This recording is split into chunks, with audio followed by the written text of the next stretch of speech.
একজন বিবাহিত ব্যক্তি যদি জেনা করে ফেলে, নাউজুবিল্লাহ, যে দেবর ভাবি শালিদুল্লাহ ভাই তোমরা শুনো, যদি বিবাহিত কোনো ব্যক্তি জেনা করে ফেলে, সে যদি খাস তওবা করে আল্লাহ পাকের কাছে, আল্লাহ পাক যদি তার সমস্ত গুনাহ মাফ করে দেন, তারপরেও যদি তার এই মামলাটা ইসলামিক কোর্টে চলে আসে, তাহলে তাকে রজম করতেই হবে, বেঁচে থাকার অধিকার নাই। আমি দলিল দিচ্ছি, শোনেন। নবী সাল্লাল্লাহু আলাইহি ওয়াসাল্লামের একজন সাহাবী, মহিলা সাহাবী, তিনি পাপ করে ফেলেছেন। কি করেছেন? জেনা করে ফেলেছেন। বিবাহিত ব্যক্তি ছিলেন।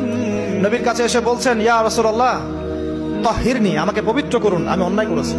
নবী সাল্লাল্লাহু আলাইহি ওয়াসাল্লাম বলছেন, মুখ ফিরিয়ে নিচ্ছে, একবার ডান দিকে মুখ ফিরাচ্ছেন, একবার বাম দিকে মুখ ফিরাচ্ছেন। নবী শুনতে যাচ্ছেন না, কারণ এটা কোর্টে চলে আসলেই বিপদ। নবীজি বলছেন, বাসায় যাও, বাসায় যাও, তওবা করো, আল্লাহর কাছে তওবা করো, আল্লাহ মাফ করে দিবে। বাসায় চলে যাও, বাসায় চলে যাও, তওবা করো, আল্লাহ মাফ করে দিবে। সে মহিলা বলছে, না ইয়া রাসূলুল্লাহ, আমি অনেক বড় অন্যায় করেছি, আমাকে পবিত্র করুন। আপনি পবিত্র না করেন তাহলে পরকালে আল্লাহ আমাকে শাস্তি দিবেন, আমাকে পবিত্র করুন। নবী সাল্লাল্লাহু আলাইহি ওয়াসাল্লাম বললেন, বাসায় যাও। তুমি গর্ভবতী হয়েছো? হ্যাঁ। বাচ্চা খালাস করো, তারপরে এসো, তোমার বিচার করে দেওয়া হবে। সেই মহিলা বাসায় ফিরে গেল, তওবা করতে থাকলো, তার গর্ভের সন্তান বড় হতে লাগলো। এক পর্যায়ে সন্তান জন্ম হলো। সন্তান জন্ম হওয়ার পর সে এসে বলছে, ইয়া রাসূলুল্লাহ, এই যে কোলের বাচ্চা, এই যে 3 দিন আগে 4 দিন আগে হয়েছে সন্তান, আমাকে এখন পবিত্র করে দিন, আমাকে শাস্তি দিয়ে পবিত্র করুন।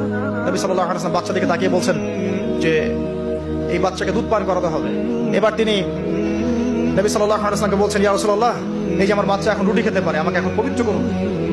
নবী সাল্লাল্লাহু আলাইহি ওয়াসাল্লাম একজন মুসলিমকে বললেন, এই বাচ্চার দায়িত্ব কে নিতে পারবে? একজন মুসলিম সাহাবী বললেন যে আমি নিব ইয়া রাসূলুল্লাহ। তখন তার হাতে বাচ্চাকে সুপর্দ করা হলো। বাচ্চাকে সুপর্দ করার পর এই মহিলাকে নিয়ে যাওয়া হচ্ছে এবং সাহাবীকে বলা হলো, অন্যান্য সাহাবীদেরকে বলা হলো, তোমরা এই মহিলাকে নিয়ে যাও, নিয়ে গিয়ে রজম করো, অর্ধেক মাটিতে পুঁতে ফেলে পাথর নিক্ষেপ করে হত্যা করো। এবার সাহাবীরা এই কাজ করছেন। খালিদ বিন ওয়ালিদ রাদিয়াল্লাহু আনহু, বিখ্যাত বীর সাহাবী, তিনি তখন মুসলিম হয়েছেন এবং অনেক যুদ্ধের নেতৃত্ব দিচ্ছেন। তিনি একটা পাথর নিক্ষেপ করেছেন। এই নিক্ষিপ্ত পাথরের আঘাতে রক্তের ফিনকি ছিটকে এসে খালিদ বিন ওয়ালিদ রাদিয়াল্লাহু আনহুর এই যে কাপড়ের মধ্যে পড়েছে। তখন খালিদ বিন ওয়ালিদ রাদিয়াল্লাহু আনহু তিনি বলছেন, ছি, আমার কাপড়ে একজন ব্যভিচারী নারী রক্ত পড়লো, এরকম একটা স্টেটমেন্ট তিনি করেছেন। তখন নবী সাল্লাল্লাহু আলাইহি ওয়াসাল্লাম রাগ করে বলেন, ইয়া খালিদ, তুমি থামো, তুমি জানো এই মহিলা অন্যায় করার পর এমন তওবা আল্লাহর কাছে করেছে, এত বেশি তওবা সে আল্লাহর কাছে করেছে, এত বেশি তওবা আল্লাহর কাছে করেছে বিগত এই সময়গুলোতে, এই তওবা যদি পুরো মদিনাবাসীর মধ্যে ভাগ করে দেওয়া হয় তবুও কম হবে।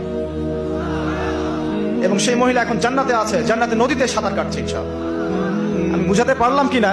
এই মহিলাকে আল্লাহ পাক মাফ করে দিয়েছেন, তিনি জান্নাতে আছেন ঠিকই, দুনিয়াতে তার বিচার নবীজি করেছেন তারপরেও। আমি কি বুঝাতে পারলাম যে বিবাহিত ব্যক্তি ব্যভিচার করলে কিরকম শাস্তি হবে? এরপরেও যারা এখন ওই জেনার অপরাধে লিপ্ত আছেন, অবিবাহিত হন আর বিবাহিত হন, আল্লাহর ওয়াস্তে আজকে গভীর রাত্রে গিয়ে তওবা করবেন।